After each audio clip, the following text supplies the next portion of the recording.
Good morning, everybody. It's Mal with Nifty Culture. I'm lucky and honored today to be joined by Gareb and Scott with the new project KUMITE from Hero Maker Studios. We met at VCon, had a fantastic time. I got to learn a little bit about this project, and I'm incredibly excited for what's on the horizon. How are y'all? Doing good. Doing great. Love talking NFTs and superheroes. Hell yeah. And are y'all recovered from VCon yet? Barely. I think Yeah. that 3 a.m. Steve Aoki party took me out for a few days, but I'm back. I didn't get COVID, thank goodness, like half the people, but yeah, we're back.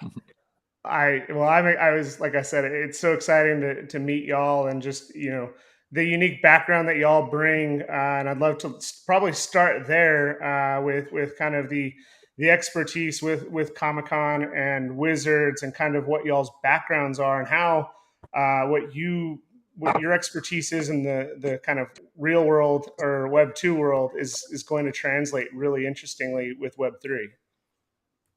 Yeah, Gareb, you want to go first or me? Yeah, I'll go. Yeah, so absolutely. The idea that Scott and I. First of all, I'm Gareb Seamus, co-founder of Hero Maker Studios with Scott, and yeah. So my background is in the superhero world, and my entire life has been dedicated to working with these characters in all facets. First started out collecting as a kid, comic books and toys and games and sports cards. And then my mom opened up a comic book shop. So it was literally like having a candy store in the family. And then I started a magazine called Wizard right out of college that took off like crazy. So it was so popular around the world that by the mid 1990s, the magazine was selling in the 400,000 copy a month range in 75 countries. So we decided to throw a little party for the magazines, and we called it Comic-Con. And little did we know 20,000 people would show up. And it was just one of these magical moments where all these disenfranchised people came together and realized that there was a lot of people like themselves that were into this. And certainly at that time, being a geek or a nerd was not fun. And, cut to today, my brother and I produced 180 Comic-Cons out there, reached billions and billions of people. And, we'll get into it, but there's a lot of similarities, for the early days here of the NFT and Web3 world and the early days of comic books and Comic-Con. Yeah. Just with knowing, I grew up on Wizard, and I was I didn't collect the baseball cards. I was collecting the X-Men cards, and as an early '90s kid, like born in the '80s, but really became a fan of comic books and all of the excitement around everything, and just seeing how Wizard became such an important part of my formative years, and to what you alluded to not fit in, but then find these publications that allowed me to fit in and kind of find my tribe. And I use finding my tribe a lot when we talk about the NFT space. And I know we're going to get there, but I definitely want to give Scott an opportunity to provide his background and kind of his view of this. Yeah. So my name's Scott Donnell. I'm a serial entrepreneur. Lots of different companies. I've been in the biotech space, took a company public there called Happy. We've got and a lot of my background in the last 10 years is building stories and characters and themes for kids. So started a company called Apex Leadership Co. It's the largest school fundraising franchise in the country. We've been serving tens of millions of kids and families and raising money by teaching leadership and character traits. And we created hundreds and hundreds of videos and themes and stories that the kids would go every year through. And so I've just had a rich background of creating storyline and character development for a younger generation. And, we also have a kids financial literacy app called Gravy Stack that's launching here in a few weeks. And when I stepped down from the public company, I got a call from one of my investors who's a great friend of Gareb as well. This is almost a year and a half ago. And she just said, you and Gareb need to meet right away. My spidey sense is tingling. Because I have the tech self-managing company building the guts, and Gareb has the story, and he's been at the forefront of geek and nerd culture. And this idea of Hero Maker started when he flew to Phoenix. He's in LA. We spent 2 days together, and it was like, yep, this is a perfect combo here. And that's how Hero Maker started, this entire Web3 universe of superhero properties that are all going to be independent in the universe and then someday collide. And our first one here is KUMITE, which is our giant battle IP launching here on June 16th with 9,600 superheroes and supervillains, fully generative, fully not just shoulders up of an animal or something. It's full body, completely unique, each one, thousands of weapons and accessories and powers, and we're going to have a giant battle between them as part of our drop. So it's really innovative, and that's what we're launching. That's so awesome. It's so refreshing for me to actually see it, it's so when I look at the website, first and foremost, what pops out is that it's phenomenal art, but it is also very obvious that it is a unique IP where you're not going and trying to take what's been established before and reuse the superhero assets and actually use some of the heroes, but you're actually trying to interpret this differently. And for me, what I love when I start to see what you guys are building and seeing behind the curtain a little bit is the fact that there's so many projects out there that don't have the expertise around kind of what constitutes these virtual worlds and these physical worlds and these comic book worlds and what the possibilities hold.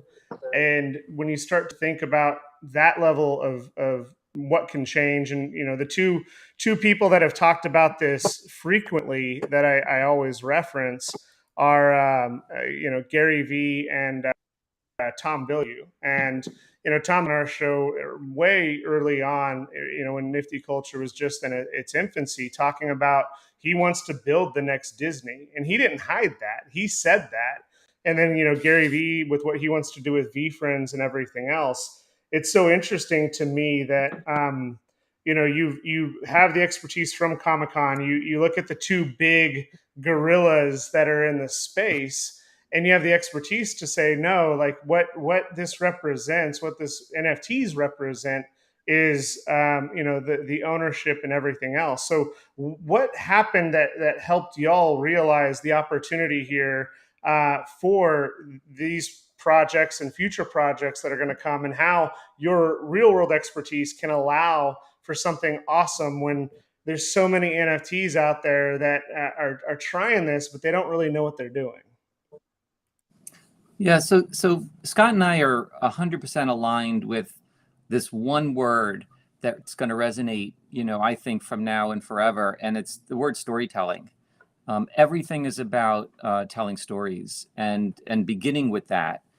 So many projects that we've seen in this world, they've created this extraordinary art, or they've created these incredible characters, but you don't know what the story is. And the thing about stories, especially that what we've seen through comic books, is it creates this emotional connection between you and the characters, or you with a franchise. And without that, you just have, what people think is just a digital picture, or something that has, a price attached to it. And what we're doing is we started with the story first, before we even thought about, what our NFTs are going to look like or how they're going to work. We started with building, like Scott said, building out this entire universe of characters, and what it was going to look like, what's going on in the world. And then each different franchise is going to exist in this world. And then once we came up with the two parts to it, one is the actual creation of it. Then it was like, okay, well, what are the gaming mechanics to it? What's the toy component to it? How are people going to interact with this? And then once we figured that out, then it's like, okay, well, then what are the stories that we could tell? And the whole thing about what we're doing is not just coming up with the story for the characters, but creating the platform for the characters to exist in this universe, right? So, when you do think of something like Marvel, you see how Spider-Man interacts in that world, and everybody could tell stories about it, but it's very difficult to come up with the idea of actually making a Spider-Man. And that's what Scott and I did. We actually created a world that we're going to now give to people through these NFTs. You know, and Kumite is this epic battle between heroes and villains that we've created. There's going to be 9,600 characters that we've created that are going to be in this world, and everybody's going to get a chance to own the NFT and participate in the creation of this whole world. So it's not just our story, it's them taking their story, right? So when you think of you know, we'll get into the hero's journey, but the idea that, like, when you go to see a Spider-Man film or you go see Top Gun this weekend, you're on their journey, you're not on your journey. And everything about what Scott and I are building is about being on, enabling the fans and the NFT owners to be on their journey. And that's really the heart of it. And it starts with the storytelling. That's exciting and fresh. that it's not, let's go sell out a project and then figure out what to do now that we've taken a bunch of people's money. But one of the things that you guys are hopping right into, and I don't share, but I'll share it anyway, is the Vortex tournament of 2022. Can you guys talk about this for a minute? Oh my Yeah, gosh. look how excited Scott gets, by the way. Every time This is we show so cool. his smile gets big. Go ahead, Scott. Well, okay, so you just touched on it, Malachi. Like, it's a lot of these projects out there. I hate the idea of the rug pull world, because I think what happens a lot of times is people have incredible art, and then they want to write down a bunch of things that they want to do. And then they sell, either they sell out or they don't, or they have a price, and they don't really have either the business background or the team or the actual expertise to follow through on that. And so they get stuck and they don't know what to do, you know, and then you got the evil people that take and run. But what we had to do is we spent the last 16 months building out the entire roadmap. We have a 100-page thematic Bible for our universe, Malachi. Like, this is crazy what we've built. And we thought, okay, with our drop of Kumite, we want to do more than just give them an NFT. We're going to actually showcase what it should look like to have you be a part of a giant battle with the NFT drop. So not only are we dropping the NFTs at 9,600 NFTs, 24 families of superheroes and supervillains. I mean, we're talking angels, demons, fairies, goblins, wizards, warlocks, steampunk. I mean, this is just wild. And every single one has 400 characters, generative characters in them. And they're going to be battling in a Vortex tournament for starting a couple weeks after our drop here. I think beginning of July or mid-July, we launched the tournament. And it's going to be like families versus families, with all these crazy stories being told all over Discord and Twitter and upvoting. And there's going to be some randomized winning and losing. And then there's going to be voting and governance based on the story and the lore that's being created. So we're literally having a giant battle.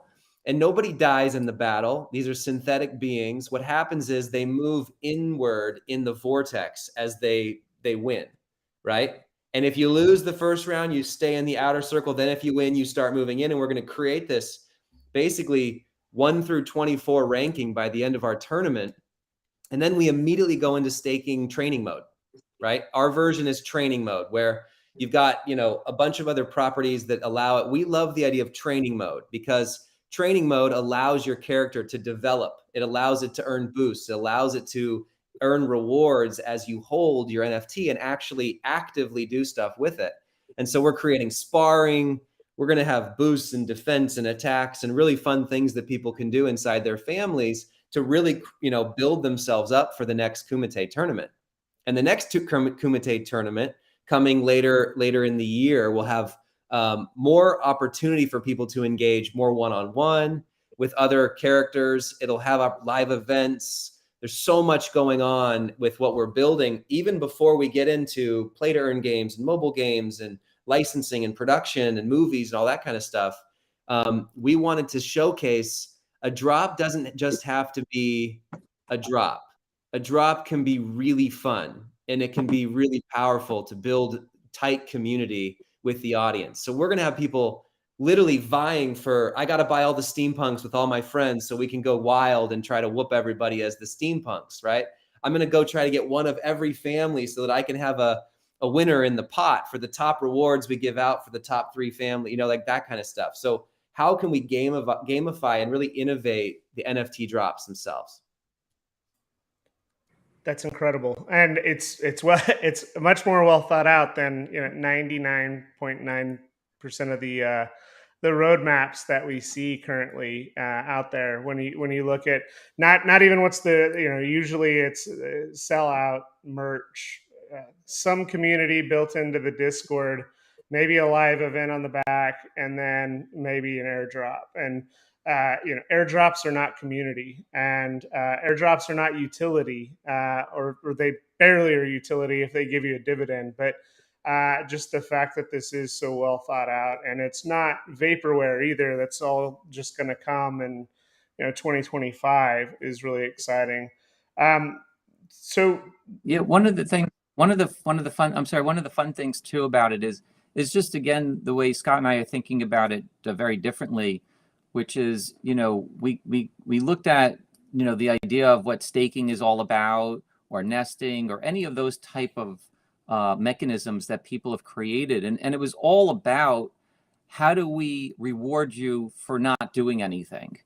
And we said, well, why can't we come up with a system that rewards you for being active and engaging?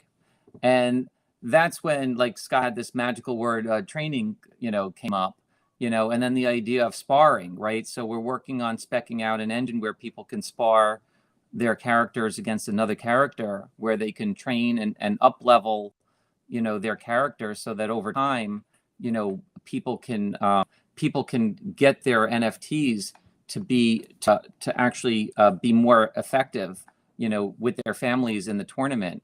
And right, so a lot of times people have this idea that you have to pay for rarities, and it's only available to people that have the money. And what we're doing is we're creating a system where the more you engage and the more you participate, the more value you can create for yourself. So it's kind of a unique way we think of the way we're thinking about how people can create value for their NFTs.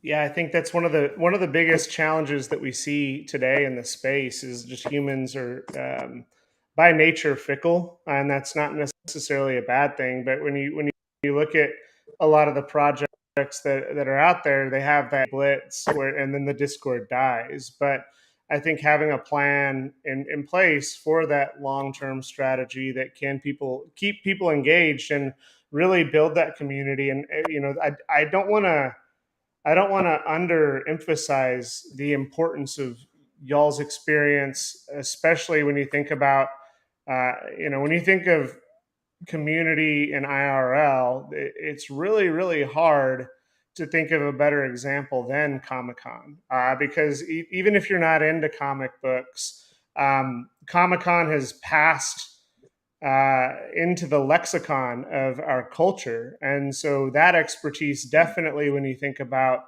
community building, sets you apart from probably most of the other projects that are out there. Do y'all want to talk about that for a little bit? Yeah, when you look at the Web3 world, it's been very interesting in that that community has become such a big part of Web3, and it's actually become, it's actually equal in weight to the project itself. And the thing that most people don't know is that, building community is an entire skill set unto itself. And building a project is a whole skill set unto itself. And, that's really where, fortunately, like the backgrounds that Scott and I have, and merging them together, puts us in a position where we have the skill sets to work in both worlds. And that's really where it's exciting for us, because we're in a position where we can go deep on the project, and we understand that. And then we could also integrate this idea of building massive global communities, and how to keep people engaged, and how to get them attracted to the characters and the franchises and the families. And then the other part of that too is not having any kind of downtime, right? So a lot of the projects that we've seen, they promise, gaming in the metaverse, and then they promise films and television. And we're going to do all those things too, but those are 3 to 5 years away. it's like, what can you do now and throughout that period of time that are going to keep people excited and part of the community and speaking with each other? And there's really two parts to it. One is, this idea that we can just keep the storyline going through these NFT comic books that we're doing and through the products that we're working on. And then the second part is the maker side of it. It's this idea that we're going to be supporting this whole maker economy and rewarding people with our token and utility that they're going to create. So it's everything from them making their own costumes or making their own comic books and putting people in a position where we can keep providing people the tools and the resources and the access to keep building on top and keeping the entire community motivated and aligning everybody's interest in rewarding them with their contributions to that community. That's incredible, and I'm excited. So we're about 8-ish days away. Can you give us any details on the drop?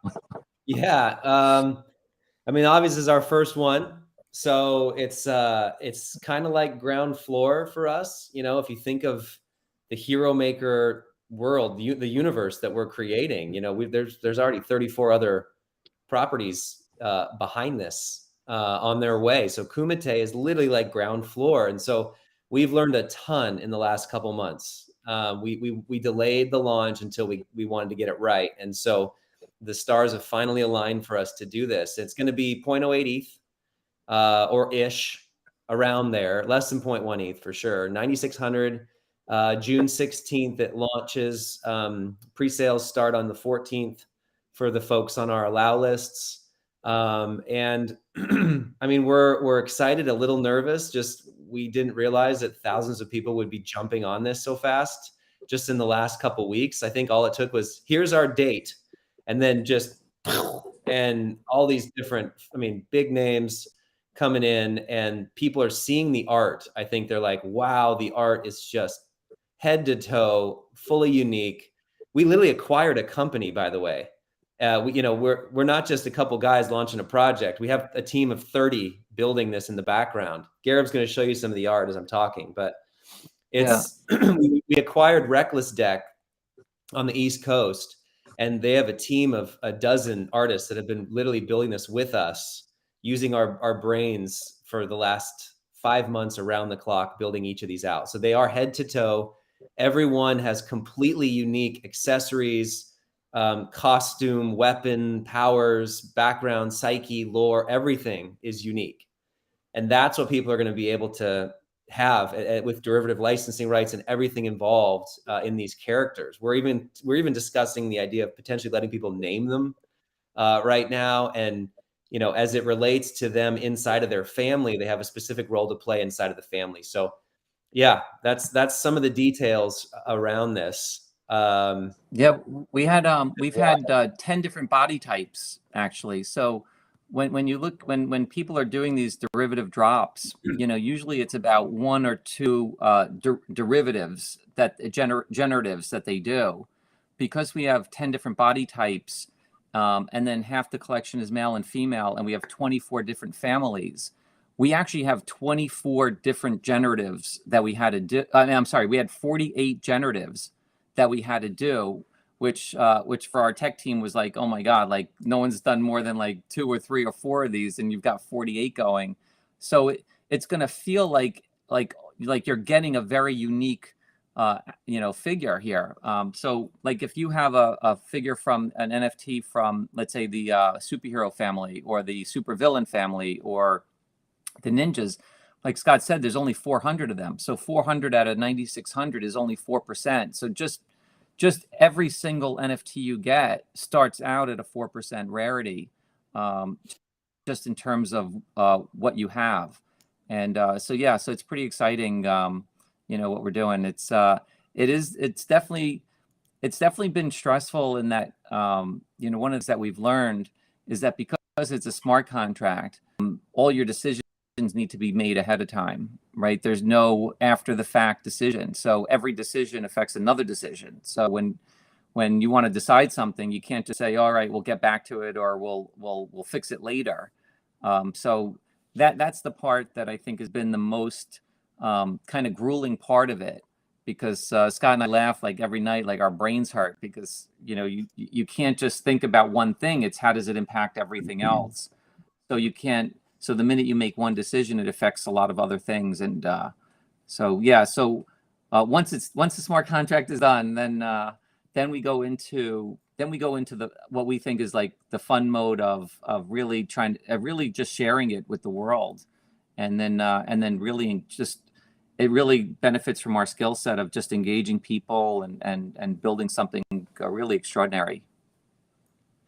Yeah, to your point about the smart contract piece, there's there are the cautionary tales, and then there's the exceptions and everything in between. And I can tell you that I'm really looking forward to this, and I can't wait to be celebrating with both of you at NFT NYC shortly after the launch, and it's going to be a wild ride, and I just can't wait to see what comes next. And we were talking about it earlier. Pio is a friend of mine, and on the Nifty Alpha, with the current market and the free NFTs, people are getting tired of this thing. They want to get back to some stability. And when I look at projects like this is one of those projects that gets me excited for what's on the horizon. So I just want to say thank you both so much for giving us a little bit of your time today, and thank you for your time at VCon. It's been great getting to know y'all personally, and Gareb, thank you for creating something that was so